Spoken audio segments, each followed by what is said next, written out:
Hello, everybody. I'm Chuck Gibson, and this is Loveland Beacon Talk Sports Special, tracking Evagoras Papasavvas racing, and this is a race report with Evagoras on the phone with us right now. Evagoras, welcome once again. Thank you for joining us.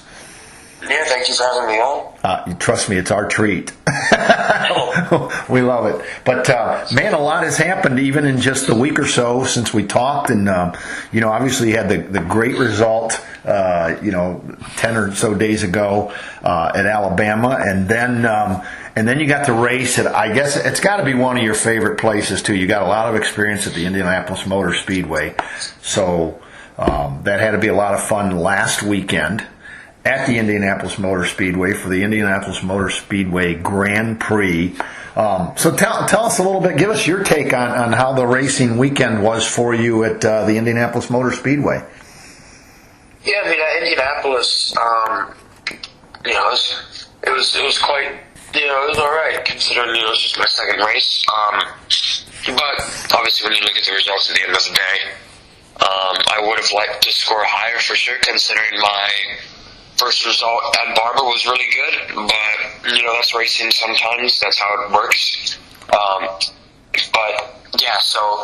We only had one practice for Indy, 2 races though. So you could say it equates to about the same track time, but we only had one practice. Yeah. And in that practice, finished 10th in the practice. Right.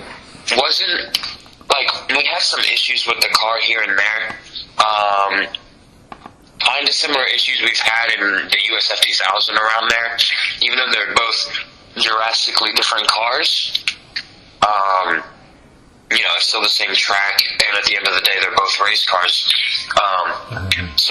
We did have a little issue in the braking performance, just trying to optimize braking performance. And the thing about racing is it's, in order to go fast, you need to know how to slow down. That's how it is. Right. The better you are at slowing down, the faster you're going to be. And it's weird when you think about it, but it's true. When you're not optimizing yourself in the braking zones, you're losing a lot of time. So, we finished 10th at the end of practice 1. Went into qualifying, we knew we had some things to fix. We tried fixing them. We still had the same issue. And actually, it was pretty bad qualifying. Finished 17th for qualifying.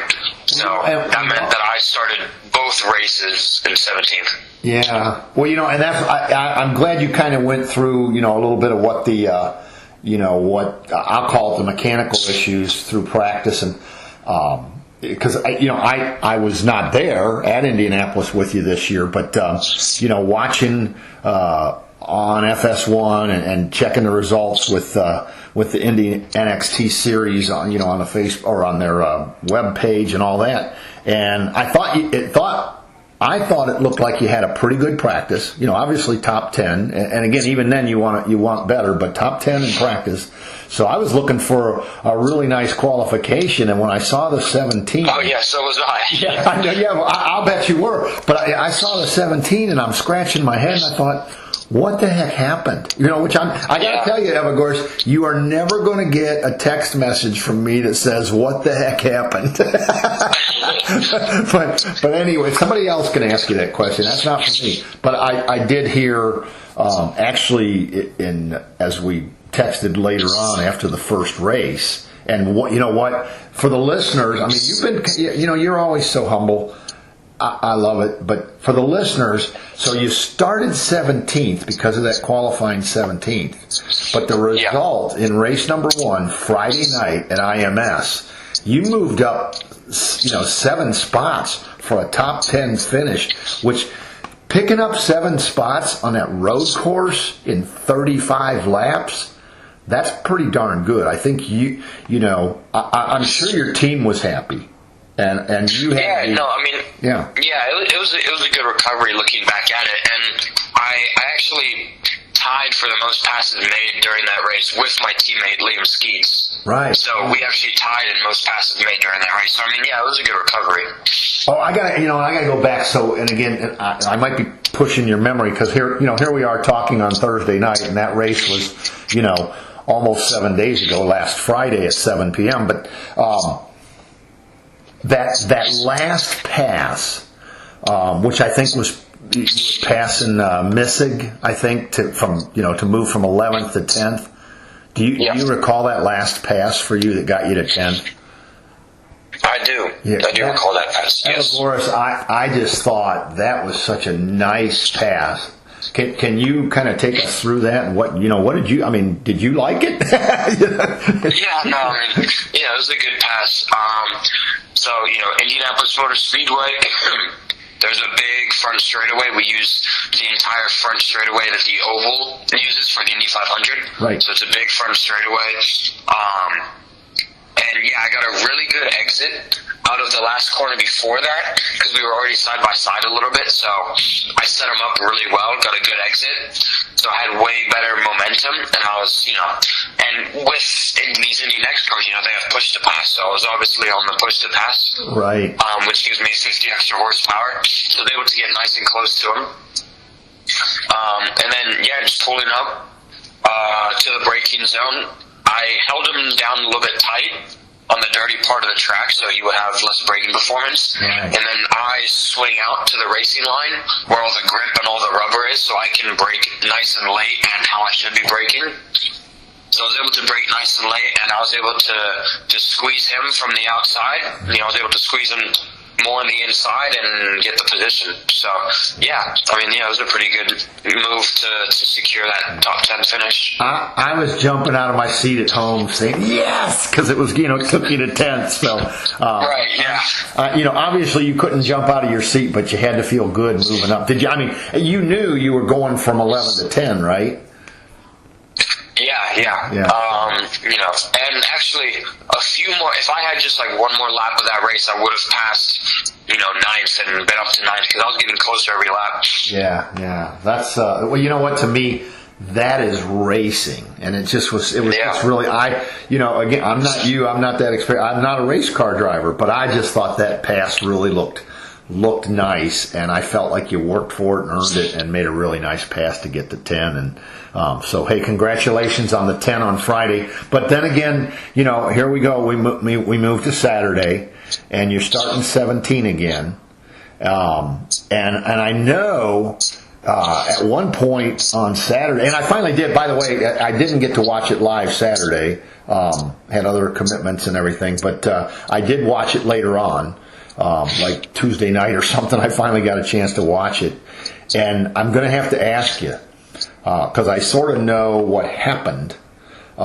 Because at one point in that race Saturday, you had moved up. I think you were in 10, at least 10th, if not 9th at some point Saturday as well. And I know the commentators were saying, Papasavvas is, he's the mover. The mover of the day, whatever they call it, he's the mover, and we got to watch him. And then all of a sudden, some things happen. They went to a commercial break. When they came back from the commercial break, I believe you had dropped to 12th, and we didn't know what happened. So what can you tell us about? What can you tell the listeners about what happened there? Yeah, so it was a good start, getting up to 10th within, the first 10 laps or so. And I was challenging 9th. Once again, the car felt really good. The HMD team did a really good job of setting up the car, and we were moving. So going into turn 7, once again after a long back straightaway, going into the braking zone, I mentioned braking performance a lot here because that's really what it's all about over here. Going into one of the braking zones, I lock up my front left really, really badly. So I miss the braking zone. I go off the track. I'm able to recover, but I'm able to recover, get back on the track without going too far out in the grass. But now, the way that these Firestone tires work is once you have a big flat spot like that, there's really no recovering. I got you. From it, your tire performance is just plummeted. So I didn't have any tire performance after that. My pace just wasn't there. And we had very big vibrations because of the flat spot. Sure. When you're going 170, 180 miles an hour into turn 1, the vibrations, when you have a flat spot like that, you can really, really feel the vibrations. I genuinely thought that my side mirrors were going to fall off. They were shaking so badly going into turn one. Oh, that is not fun. No, not at all. And, I had no tire performance as well, so I wasn't very competitive afterwards. So I ended up still bringing it home and finishing 13th. Well, you know what I was going to say, and again, you always you kill me because you're just so humble.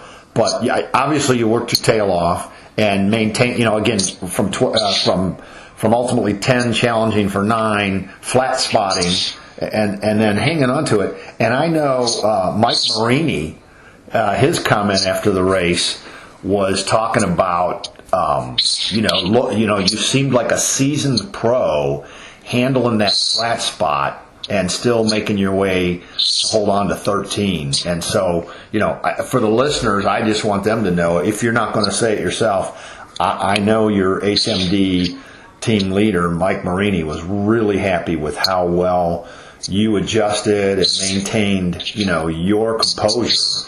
And so the question that comes from that, Evagoras, how do you, what's that like? Because all of a sudden, you got the flat spot, you don't have the tire performance, and now you're working your tail off to not lose positions. What's that like to hang on to that composure and just stay race driver and not panic guy? Right, and I mean, it comes with, just accepting the reality, really, of it. I got that flat spot, felt the really big vibrations. I could feel the loss of performance, and I could just feel that, the car wasn't there. So, when you're out on track, it's just, it's you and the car, and you have to just deal with what you have. So that's really all I was doing. I was doing with what I had, doing the best that I could. Nice and smooth, finished 13th at the end. So, yeah, but, the tires were really, really bad. I think after the race, once they took the tires off the car, looking at my front left, it was basically you could see the cords of the inside of the tire. I was basically running on the inside of the tire. Ouch. It was really, really bad. So, yeah. But, it's just, you have to really accept the reality of it. Yeah. Know that you're probably not going to be making up any positions with your circumstances, and you just have to deal with what you have. Right. Well, hey, listen, again, from, your first three now, because, since there was 2 at Indianapolis Motor Speedway, from your first 3 INDY NXT races, congratulations on, I think you're opening eyes. And, you got 3 races, you only got a few hours in an NXT car at this point. And in those 3 races, Evagoras, 2, one, a podium position, second place finish the first time, and then a top 10 the second time out. You got 2 top 10s in your first 3 times in the INDY NXT racing. So I just want to say, congratulations on the performance so far for you. Yeah, thank you. It's not too bad, especially, considering that it's a partial season this year for me. Right. I'm not really in the championship at all, because I missed the first race, so it automatically disqualifies me from the championship. Right. But, well, I was going to tease you, and don't tell Escato, Miller, Murray, don't tell those guys, because right now you're sitting, in terms of the driver standings, or even if you're not going to qualify for the championship, you're sitting in the top 10 in the driver standings right now too, and some of those guys have raced, all 3 of those races. Other guys are like you too. They haven't, it's partial seasons for other guys as well. But still, sitting there, after 3 races, 77 points and number 10 in the driver standings, that has to feel pretty good, yeah? Yeah, to be top 10 in the standings after 3 races, and only have 1 test day in the car, yeah, it's pretty good. I like so. Yeah, we have good results, but we keep pushing forward for more. Yeah, well, and I know again, this is that first season, this is that partial season, and for Evagoras Papasavvas, for you, my friend, you said this, 2 weeks ago when we talked. It's about being a sponge, absorbing and learning. And so, the next chance for you to get out there and learn, it looks like that's going to be the Road America at Wisconsin. There will be a test test before Road America at Iowa Motor Speedway, which is an oval. So I would, and with IndyCar and Indy Next, you need to get a special license to do ovals because of how much faster these cars are. Oh, very good. Okay, yes, I missed that part of your calendar, but again, so you got a test session come up. Where's that going to be? At Iowa Motor Speedway, which is an oval. Right. Yeah. Okay. Well, that's going to be different for you too. Yeah. So, yeah, it's going to be very different driving on a big oval for the first time. Keep learning, right? Yep, exactly. So after that, obviously you'll have the Iowa test session, but then it looks like your next racing opportunity is going to be, am I right, Evagoras? Have you told me in the past? I mean, Road America is another one of your favorite road course tracks, yeah?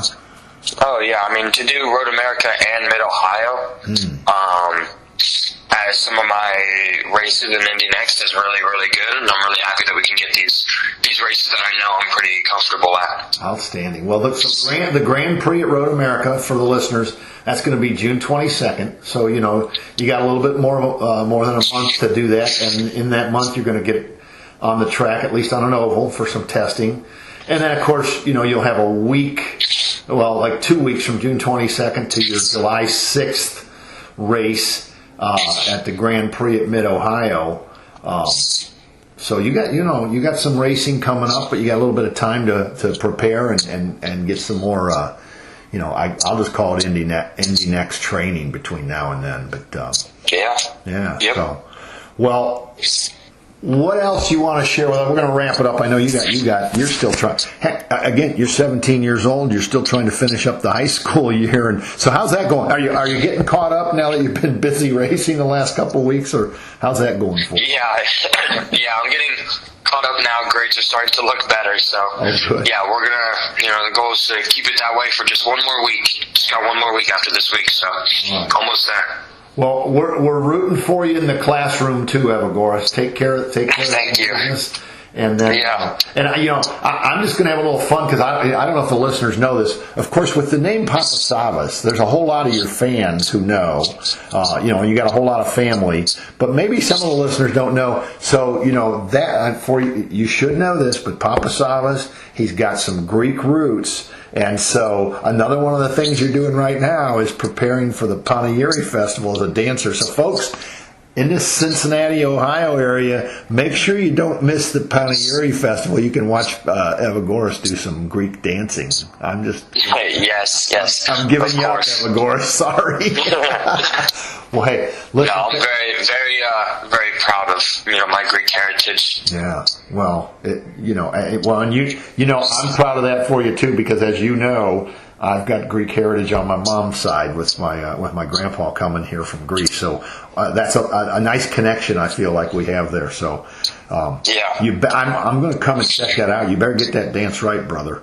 Oh yeah, for sure. I'm working hard on it. So, well, listen. I keep working hard in the classroom, on the racetrack, and on the dance floor too. And once again, Evagoras, thank you so much for taking the time to talk with us here, and just wishing you the best all the way, my friend. Yeah, once again, thank you for having me on. You bet. Well, hey, listeners, that was Evagoras Papasavvas on another Evagoras Papasavvas Racing Race Report. And we will be back next time. Thank you for listening, and thanks again, Evagoras. Yep.